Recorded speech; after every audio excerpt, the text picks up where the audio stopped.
시편 66편 1절에서 7절까지의 말씀입니다.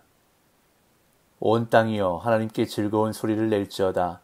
그의 이름의 영광을 찬양하고 영화롭게 찬송할지어다. 하나님께 아뢰기를 주의 일이 어찌 그리 어미하신지요. 주의 큰 권능으로 말미암아 주의 원수가 주께 복종할 것이며 온 땅이 주께 경배하고 주를 노래하며 주의 이름을 노래하리이다 할지어다. 셀라. 와서 하나님께서 행하신 것을 보라. 사람의 아들들에게 행하심이 어미하시도다. 하나님이 바다를 변하여 육지가 되게 하셨으므로 무리가 걸어서 강을 건너고 우리가 거기서 주로 말미암아 기뻐하였도다. 그가 그의 능력으로 영원히 다스리시며 그의 눈으로 나라들을 살피시나니 거역하는 자들은 교만하지 말지어다. 셀라. 아멘. 시편 66편은 전통적인 찬양시의 형식과 감사시의 양식이 함께 나타나는 시입니다. 1절부터 12절까지는 공동체의 찬양이며 13절부터 20절까지는 기도를 들어주신 하나님께 감사드리는 내용입니다.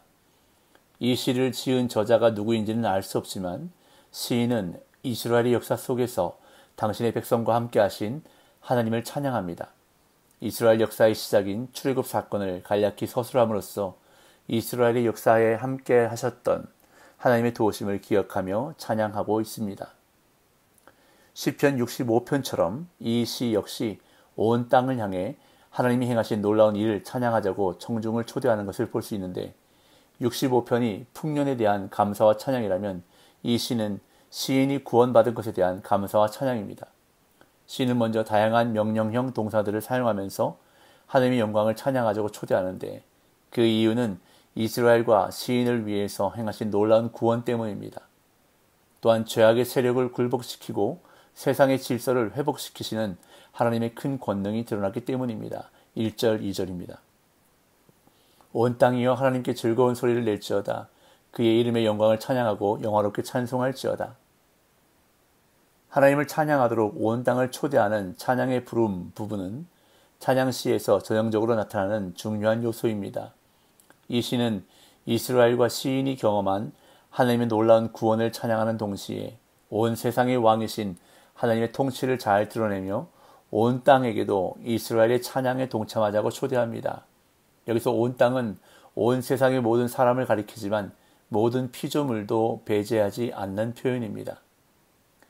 1절에서 시인은 즐거운 소리를 낼지어다라는 명령형 동사를 사용하는데 이것은 기쁨에 겨워서 크게 소리를 지르며 환호하는 모습을 표현하는 것입니다. 그리고 2절에서 하나님의 이름의 영광을 찬양하라는 두 번째 명령형 동사를 사용하는데 이것은 노래로 찬양하는 것이나 현악기를 연주하면서 찬양하는 것을 가리킵니다. 특별히 이 동사는 이스라엘과 시인이 경험한 구원 역사 가운데 드러난 하나님의 이름의 영화로움, 하나님의 하나님 되심을 노래하라는 초대입니다. 그런 다음 2절 하반절에 세 번째 명령형 동사인 영화롭게 찬송하라가 사용되는데 이것은 영광과 찬양을 그에게 드려라 또는 찬양으로 그를 영화롭게 하여라 또는 찬양으로 영광을 돌려라 등으로 번역할 수 있습니다. 하나님의 구원 역사 가운데 드러난 그분의 영광을 찬송을 통해 충분히 드러나게 하라는 의미로 볼 수 있습니다. 계속해서 시인은 하나님을 찬양하라고 말하면서 하나님께 아뢰라는 명령형 동사를 사용합니다. 3절, 4절. 하나님께 아뢰기를 주의 일이 어찌 그리 어미하신지요. 주의 큰 권능으로 말미암아 주의 원수가 주께 복종할 것이며 온 땅이 주께 경배하고 주를 노래하며 주의 이름을 노래하리이다 할지어다. 셀라. 찬양에 대한 네 번째 명령형 동사는 하나님께 아뢰라는 것인데 이것은 1절, 2절에서 부르라고 한 찬양의 내용이라고 할 수 있습니다. 그 내용 가운데 하나는 주의 일이 참으로 어미하시다는 것입니다. 이것은 하나님의 구원 사역이 참으로 놀라운 기적임을 가리키는 것인데 홍해를 가르신 것과 같이 하나님만이 하실 수 있는 놀라운 사역을 말합니다. 이어 찬양의 두 번째 내용은 주의 큰 권능으로 말미암아 주의 원수가 주께 복종한다는 것입니다. 이것은 앞에서 말한 하나님의 놀라운 구원이 하나님의 큰 능력으로 원수들을 물리치신 것임을 구체적으로 보여주는 것인데 하나님의 원수들은 하나님의 통치를 대적하는 자들이고 불의로 이 세상을 혼란하게 하는 자들이기에 그들이 하나님께 복종한다는 것은 하나님의 의로운 통치의 실현을 의미합니다. 그렇게 이것은 온 땅이 기뻐하고 찬양할 충분한 이유가 되는 것입니다. 그런 다음 4절은 찬양의 세 번째 내용을 담고 있는데 온 땅이 하나님께 경배하고 하나님과 하나님의 이름을 노래하리이다 라고 찬양할 것을 명령합니다. 이것은 1절에서의 초대가 실현되므로 이 시편의 찬양이 궁극적으로 추구하는 이상이 완성되는 것을 보여주고 있는 장면입니다. 이제 시인은 와서 하나님께서 행하신 것을 보라고 말합니다. 5절 와서 하나님께서 행하신 것을 보라 사람의 아들들에게 행하심이 어미하시도다. 여기서 보라라는 표현은 과거에 하나님이 그 백성을 위해 이루신 일, 즉 어미하신 행하심, 6절에 따르면 홍해의 기적을 이스라엘 회중이 성전에서 회상하며 찬양함으로써 현재화되는 것을 의미합니다.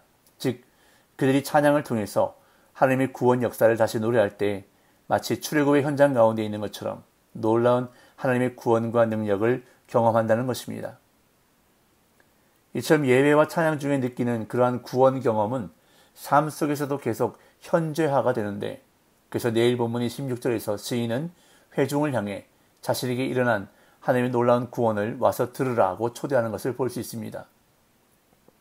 한편 5절에서 사람의 아들들에게는 사람들 사이에 또는 사람들을 위해 또는 인생에게 등으로 다양하게 번역될 수 있는데, 사람의 아들들이 이스라엘을 가리킨다면 사람들을 위해가 타당한 번역이지만 이스라엘과 애국 군대를 가리킨다면 사람들에게로 번역하는 것이 더 낫습니다. 이 5절에서 언급한 하나님의 놀라운 행하심이 홍해의 기적으로 구체화됩니다. 6절 하나님이 바다를 변하여 육지가 되게 하셨으므로 우리가 걸어서 강을 건너고 우리가 거기서 주로 말미암아 기뻐하였도다. 시인은 창조주의 능력으로 바다를 가르치고 육지가 되게 하셔서 이스라엘이 걸어서 건너게 하신 것을 회상하며 찬양합니다. 이 구절에서 강이라고 말한 것이 여호수아서에 나오는 요단강의 기적을 가리킬 수도 있겠지만 여기서는 바다를 변하여 육지가 되게 하셨다는 것과 동일한 것을 가리키는 표현으로 보여집니다. 그런데 우리가 거기서 주로 말미암아 기뻐하였도다는 좀 이상한 표현처럼 보입니다. 왜냐하면 시인을 포함한 현재의 이스라엘이 과거에 일어난 홍해의 기적 현장에 있을 수 없기 때문입니다. 그래서 어떤 번역본들은 거기서를 다른 의미로 해석하여 그러므로 우리는 그로 말미암아 기뻐합니다. 혹은 오라 우리가 그로 말미암아 기뻐하세 등으로 번역하기도 합니다. 하지만 이 구절은 홍해의 놀라운 구원이 그들의 찬양 가운데서 마치 눈앞에 펼쳐지고 있는 것처럼 현재화된 것을 감격적으로 표현한 것이라고 말할 수 있습니다. 그리고 실제로 그 구원의 능력이 시인과 이스라엘의 삶의 현장에도 나타나므로 그 현장에서 그들이 기뻐하고 있음을 나타내고 있는 것입니다. 이 시인은 홍해의 기적 사건은 하나님이 온 세상과 열방을 그분의 능력으로 다스리시는 온 세상의 왕이심을 보여준 사건이기에 어느 누구도 하나님 앞에서 절대로 교만해서는 안 된다고 선포합니다. 7절 그가 그의 능력으로 영원히 다스리시며 그의 눈으로 나라들을 살피시나니 거역하는 자들은 교만하지 말지어다. 셀라. 이 구절은 홍해의 구원 사건을 통해서 하나님이 능력으로 온 세상을 영원히 다스리시는 왕이심이 선명하게 드러났음을 노래하는데, 홍해 사건에 대한 모세의 찬양 가운데 마지막 구절인 출애굽기 15장 18절을 반영하고 있습니다. 제가 출애굽기 15장 18절을 읽겠습니다. 여호와께서 영원 무궁하도록 다스리시도다 하였도다. 이처럼 홍해에서 이스라엘이 구원받은 사건은 하나님이 거역하는 자들에게 압제당하는 그 백성을 구원하신 사건인 동시에 하나님의 의로운 통치가 분명히 드러난 사건입니다. 그렇게 홍해 사건을 떠올리며 현재 하나님을 거역하는 자들에게 하나님 앞에서 교만하지 말라고 경고하는데, 이 또한 이스라엘이 하나님의 통치를 간접적으로 찬양하는 표현이라 할 수 있습니다. 며칠 전 이번 월드 시리즈에서 우승한 LA 다저스 선수들이 LA 시내에서 카퍼레이드를 했는데 엄청나게 많은 사람들이 선수들을 향해 축하의 환호성을 지르며 맞이하는 장면을 볼 수 있었습니다. 그런데 하나님을 찬양하는 우리의 모습도 그러해야 한다고 오늘 본문의 시인은 말하고 있는 것입니다.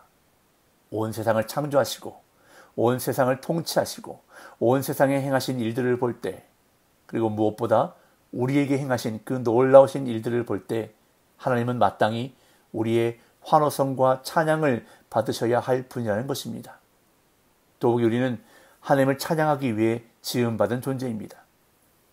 그렇게 매일 우리의 삶은 찬양으로 시작해서 찬양으로 마쳐야 하는 것입니다.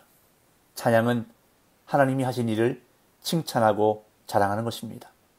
내 삶에 베풀어 주신 은혜가 하나님이 행하신 것임을 인정하고 자랑하는 것이 바로 찬양입니다. 오늘 이 하루도 하나님께 드려야 할 마땅한 찬양으로 살아가는 복된 날 되시기를 예수님의 이름으로 축복합니다.